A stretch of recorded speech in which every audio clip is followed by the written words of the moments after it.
Good afternoon. Welcome to Far From Wall Street.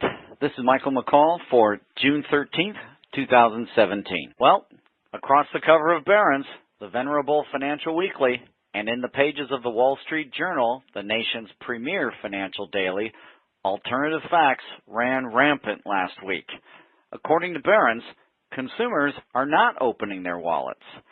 That's a total mischaracterization of the facts. Barron's sister publication, the Wall Street Journal, published a similarly confused portrayal of economic facts on June 2nd, reporting that wage growth has stalled. According to the Journal, no one is getting a raise. The Journal is just perpetuating a myth.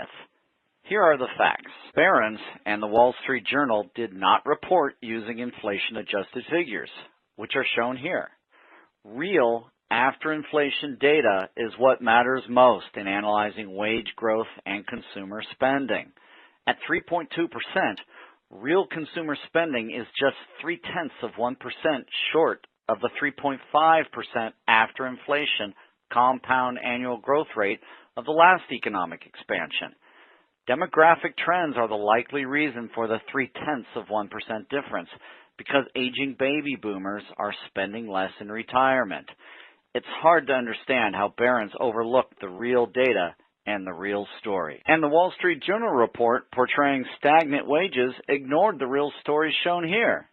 After adjusting for inflation, average hourly earnings have been accelerating dramatically, hitting new highs. Real wage gains were indeed stagnant for 5 years after the Great Recession. Since 2014, however, real wages have soared.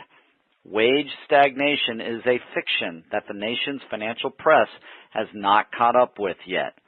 Politicians and talking heads on TV continue to perpetuate the myth of stagnant wages, but don't fall for it.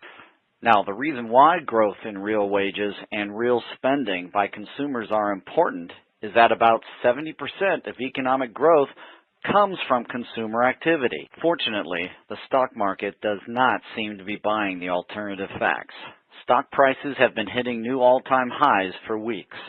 A 10 or 15% correction could come at any time, but a boom in the private sector of the U.S. economy, though hidden from plain sight, is underway. Okay, let's break down the numbers. The private sector is growing at a real annual compound rate of 3%. That's a lot faster than the 2.5% after inflation annually compounded growth rate of the last expansion. The private sector accounts for 83% of economic activity in the U.S., making it much more influential than the growth in the government sector of the economy. The government accounts for the other 17% of U.S. economic activity, and government activity is shrinking.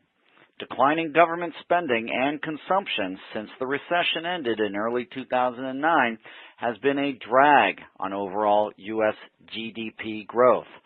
The decline in government activity is shaving the growth rate of the U.S. economy by 0.8%. That's masking the booming 3% real growth rate in the private sector. The data shows that average hourly earnings are accelerating. At 2.5%, May's 12-month growth in average hourly earnings accelerated faster than the 2.1% averaged in this 9-year expansion. As financial professionals, we are an authoritative source of facts about family financial management. We're a financial channel you can trust for news affecting your wealth over the long run. Subscribe to our email newsletter and make sure it's not going to your clutter or junk folder, or call us for help. Please contact my office with any questions or to set up a meeting. And don't hesitate to share this video with friends who might benefit from my work. Remember, it's great to be far from Wall Street.